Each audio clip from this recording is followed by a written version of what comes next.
શ્રીમદ ભગવત સંભળાય ચાલો ગંગા કિનારે।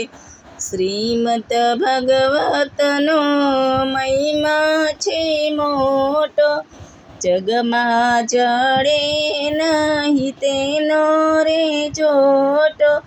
સાંભળનારા પાવન થઈ જાય, ચાલો ગંગા કિનારે।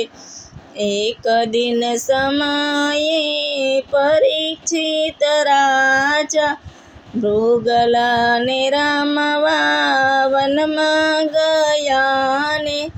રાજાને લાગી તરસ, ચાલો ગંગા કિનારે। ઋષિ મુનિના આશ્રમે આવ્યા,